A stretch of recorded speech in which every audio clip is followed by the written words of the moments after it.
You're listening to the Essential WFDU HD1 Teaneck, the home of retro radio hits of the 50s, 60s, and 70s, plus unique public radio for the New York metro area, streaming worldwide at WFDU.FM. 89.1.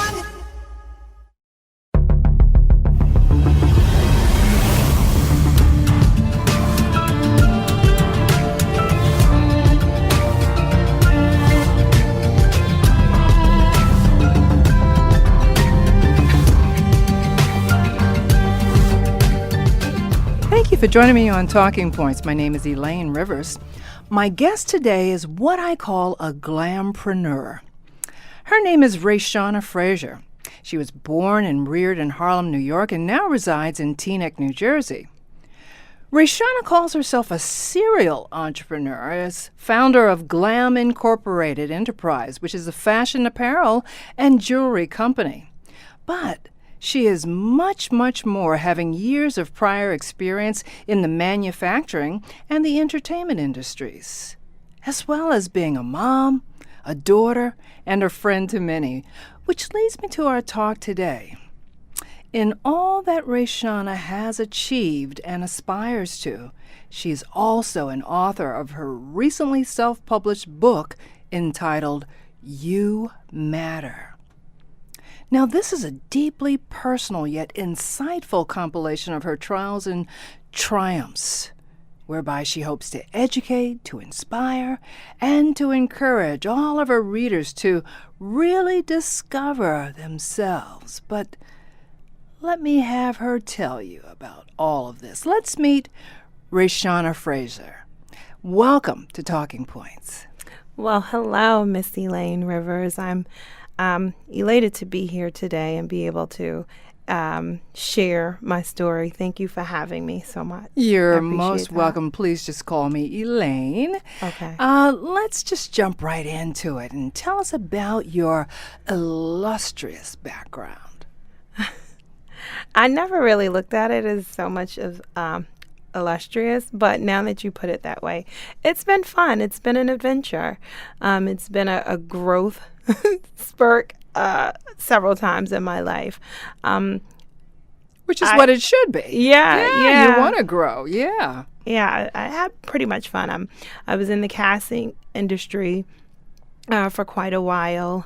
I ended up there because I had quit my retail job and needed some extra cash, so I started becoming a frequent extra on films and music videos. And then one day I just went into, when I was going to pick up my check from the casting department, I went into the office and said, I want to work for you. And she happened to be an African-American woman, and she goes, well, I don't have anything right now, but I will certainly keep you in mind. About 2 weeks later, she called me, and there was my career in casting. So that was a pretty good time for me. You have some credits in IMDb as well. For Q? Yes, Q.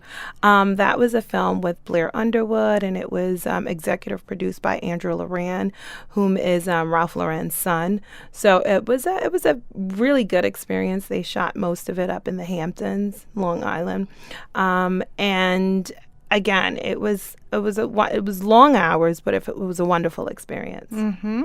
So tell me about your evolution from that point. Casting was so fun as I was getting older. There was a couple downsides. Didn't come with insurance or a steady paycheck at that time. I wanted something a little bit more stable.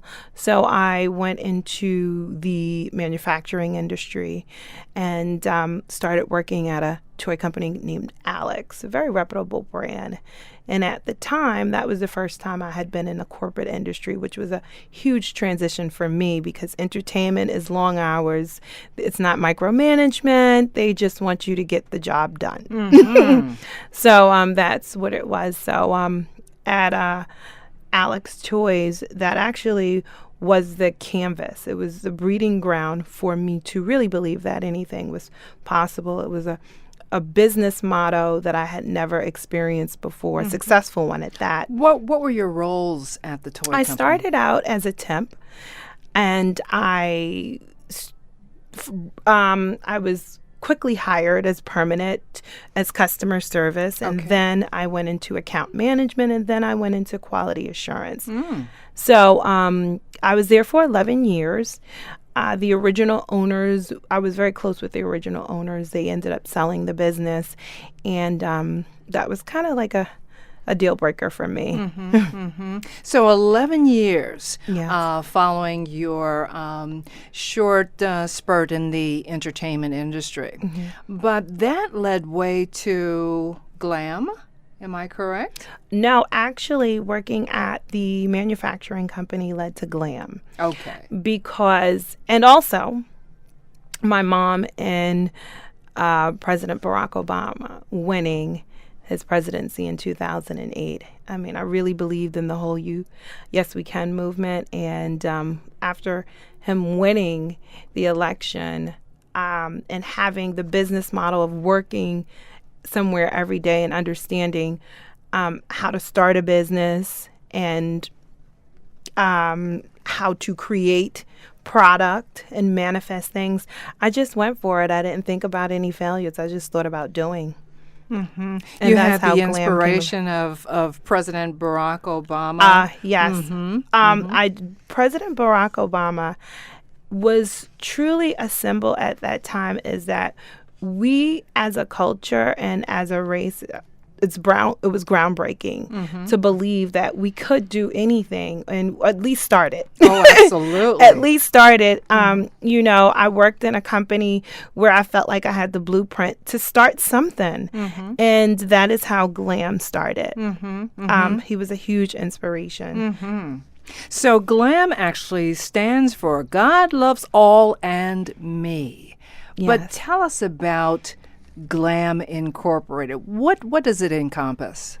Well, it encompasses it's a lifestyle brand, and it encompasses to be yourself, to understand that you have unique and creative abilities, and you can love, and you can share yourself with the world. In a variety of ways, because, when you're looking at the tangible items, there are some products that you have created that are being marketed as part of the GLAAM brand. Am I correct? Yes, yes.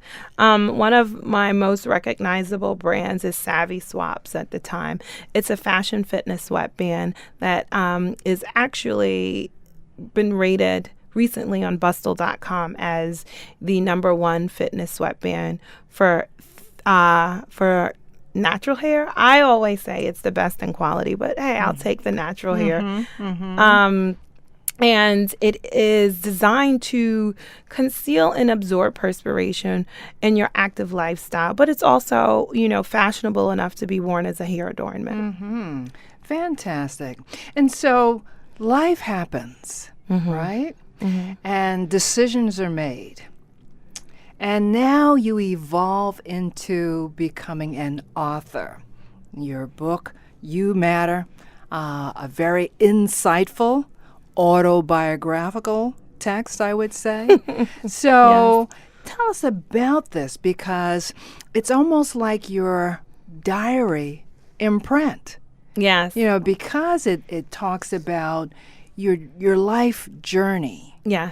And I have to applaud you, because you are just so bold in your writing, and it's so honest and it's so pure that anyone who reads the book can't help but think, well, you know what? If she can do it, so can I. But let's talk about the life happening.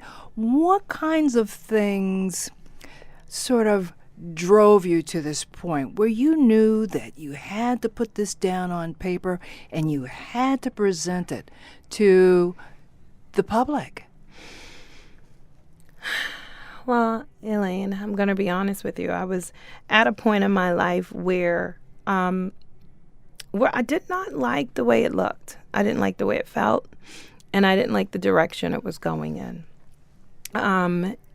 Even with accomplishments and a steady job and, and moving up in certain areas of my life, I still felt like there's something missing. And having started GLAAM and working at a company for 11 years was, I had to make a decision. I started my business, and it was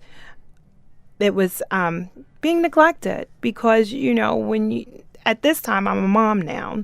So it was, I had to make a decision to either be a mom and an employee or be a mom and an entrepreneur. Mm-hmm. But in the interim of all of that, I underwent I was attached to someone who was verbally abusive and mentally abusive at that time. And so domestic abuse. Yes. You're a survivor. Yes, absolutely. And working, parenting, and running your business and being abused, it's just, at that point, I needed a way out. And I didn't really understand that I mattered because everything that was going on around me mattered. I needed my job to pay my bills and take care of my son, and the person that was in their life, he was a prominent role. And I started the business, and, I focus on it when I can. And that's just how life was going for me. There were so many loose ends that I wanted to let go or tie together. And I needed to understand where I fit in with that. Mm-hmm. Mm-hmm. You know what? On page 1 in your book, your introduction, it says, "This year, reflecting on the prior year, turned out to be a frustrating process. Thinking about what I wanted, didn't have, or didn't accomplish. I detested my job because working there was a constant reminder of who I wasn't, and whom I wanted to be was, of course, something beyond that. I was tired of acting unbothered when I was mistreated and lied to repeatedly." And you go on and on. But your phrase, "I was tired of acting unbothered," that really resonated with me. And so with that, sort of pick up in your story and tell us how you were able to get to this point where you are today. I will say, I did not wake up one day and say, that's it. It was a process. And I will say one of the processes, first I'd like to foremost state that I am truly a believer in God. And I pray and I have a relationship with him. Mm-hmm. But what got me through the process of tired of being unbothered was meditation. Mm-hmm. I have to accredit meditation for putting me in a state of mind of being present with myself and honest and understanding and accepting. You have here in your chapter entitled 24 Minutes, trust that the answer you need will come to you when you pray for it. Mm-hmm. Yes. 24 minutes. Yes. Tell us about that. Oh, wow. I started meditating. That was my introductory of meditating. I've been meditating now for about 3 years. And it was really a thirst quencher for my soul. It helped me get through the day with all of the responsibilities I had. And I did it for about 20 minutes maybe about 15 minutes in the morning tops. But I would notice that my day would be wonderful until it was time to get on to my evening routine of cooking, getting my son together, getting ready for the next day. The anxiety, the unhappy feeling would overwhelm me during that point. Mm-hmm. And then I would, and then one day I just, I went to sleep and I prayed and I said, God, I noticed something in me throughout, since I've been meditating. I love it. But how long? I don't really understand how long I should meditate. I remember when I first was listening to Deepak Chopra and Oprah talk about it, and how he said he would spend like hours in the morning, 3 or 4 hours. And I was just like, there's no way I can do that. But I said, just please reveal to me how long I should do it, how long I should meditate. And maybe about 2 nights went past, and in my dream, the time came up saying 24 minutes, 1 minute for every hour of the day. Mm-hmm. Excellent. And so with that, you ran with it, right? Ran with it, and it worked. Ran with it. That was it. 24 minutes meditation, and it lasts me throughout the day. I mean, life happens, but the response I have is a lot different now. Mm-hmm. And so as I walk through your book, you talk about love, and your sentence begins with, the best place to be is in love. It's the purest, fullest feeling. Now, we know that love, we often think of a two-way street. But in your text, what you're telling us is that love begins with oneself. Am I correct in that? That is very correct. So, many people are really caught up in trying to satisfy whomever, or caught up with media or social media or, all of these externals. Mm-hmm. But what you're really emphasizing here is that we have to block out all of these externals and really focus on ourselves first in order for us to be able to impact anyone else. Tell us about that part of your journey. Well, I've always heard people or parents say, you never know love until you have a child. And by any means, I'm not saying go out there and have a child, but I believe it to ring true. An instance, and I think I may have a different look on it.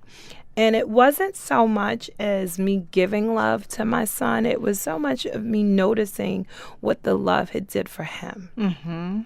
And saying to myself and saying, if I can say, sweetie, that's okay. And let's try again, or I love you. And if I can say that to him and it helps him grow into the person he should be, or he is going to be, then I can say that to myself and say, Rayshawna, it's going to be okay. But don't you agree that it first has to come from within? It has to come from that pure place in order for even your son to be able to get the full essence of the love that you're communicating.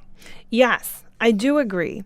And when I reference my son, he allowed me to practice it more and understand it and observe it in a different way.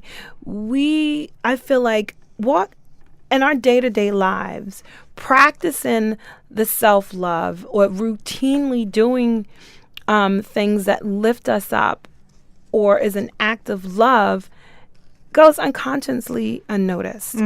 And I was intentionally being loving to myself every day.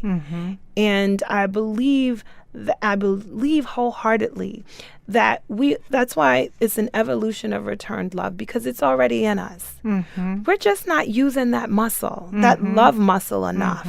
And that's what I want to share with the readers, is that tap into the muscles that you already have within. I like that, the love muscle. Yes, the love muscle. Because we know that if we don't pay attention to a muscle, it atrophies. Yes, exactly. Yeah, it gets if you don't weak. use it, you lose it. Or so that is what I experienced in having a mother and child loving relationship, and also having a loving relationship with myself in the process. Mm-hmm. And really, this is what your book is all about. The you matter. Yes. Absolutely. And so on page 35, you have a quote from Mark Twain that reads, "A man cannot be comfortable without his own approval." Again, you're pointing to yourself. Yes. Yeah. We have to start from within before we can impact the external. Right. Absolutely.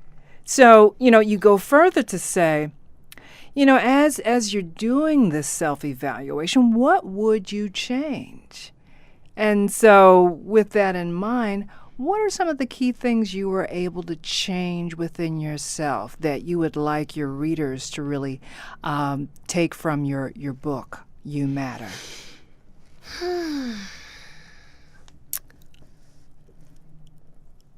I would like the readers to know that they are enough. What do you mean by that? That you don't have to be more than who you currently are. You don't have to pretend? You don't have to pretend. You really don't? Right. No? You don't have to be You really liked? don't. And exactly. You or really friended or... You really don't. You nailed it. You don't. You just have to love and accept yourself as you are. Be your unique self. Exactly. And it's good enough. It's good enough. And then that is who you are. That's good enough. So that's why you matter. Mm-hmm. Okay. So I'm the one who says, well, yeah, I hear that all the time, but I don't believe it. Talk to me. Convince me. Wow. Or at least what words of encouragement would you offer me? Or my life has been, such a pit, nothing's going right. You know how that goes. Mm-hmm. What do you say to me? I would say that you have to speak good in your life. You have to. Just as I said, I was a mother and my son came to me and I hurt myself or this happened. And I'm quick to say, it's okay, honey, try again. You have to tell yourself, it's okay. Self-affirmations. Try again. Then, yeah. Yes. Mm-hmm. And I also believe that what you may be looking for in yourself may be a reflection of something else. So get to know you. Observe yourself. Understand that there is some things that you can like about yourself or learn to love about yourself, but you might as well, because there's only one you, and you're the only one that gets to live with yourself for the rest of your life. Mm-hmm. So, might as well make the best of it. You might as well make the best of it. Yeah. Who would want to live with a miserable me, huh? Yeah. Or a miserable anybody. Exactly. Especially as the world is evolving, it's not really necessary to. The bar, the standards and the bar are not really set that high anymore. I mean, well, I think that, you adjust the bar as you go. Mm-hmm. I mean, you set your goals, both short and long. Once you reach a goal, then you set the bar a little bit higher and then a little bit higher. But each part of the journey, I think it is also important that you celebrate yourself as well. Absolutely. That you do something special for yourself. And it doesn't have to be something that's costly unless you have the disposable funds to do so. But, even just a pat on the back, Yeah. And not to wait for other people to pat you on the back because, oftentimes they just do not. And they will not because they haven't done that for themselves.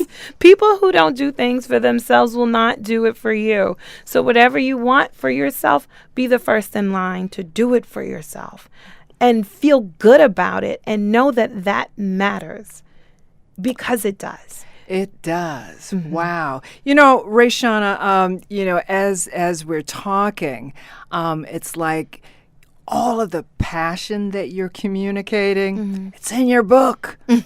It's in your book, You Matter. It really is in this book. But let me ask you, are you specifically talking to women or are you talking to people in general? I am talking to everyone who has had barriers and fears and non-acceptance, or who's had traumatic issues, anyone, that it is okay to develop the relationship with yourself and pacify yourself and heal and look for whatever it takes for you to get to that place. It's okay. And this is for men, this is for women, these are for teens.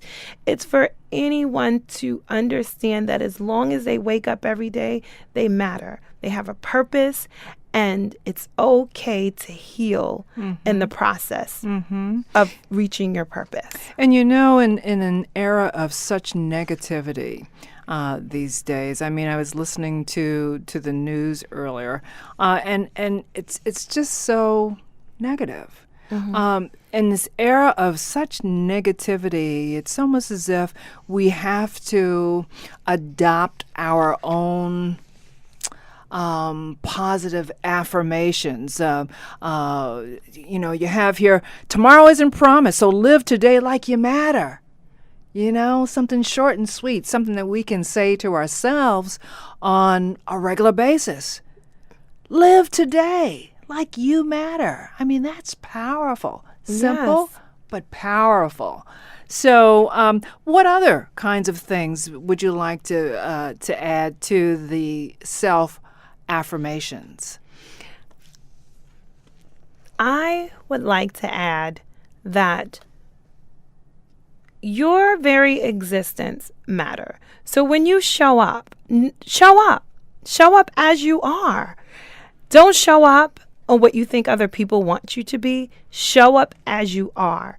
Somebody is waiting for a person like you to show them what it looks like to be themselves. All righty. So how do we get this book?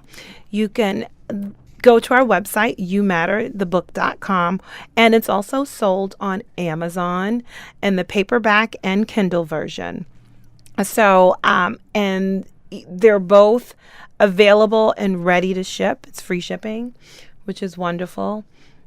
Great. And so, listeners, we've been listening to Rayshawna Fraser, and she's been talking about her book, You Matter, An Evolution of a Returned Love, a practice guide and tool to observe how you're loving you. And give us the website address again. It is www.youmatterthebook.com.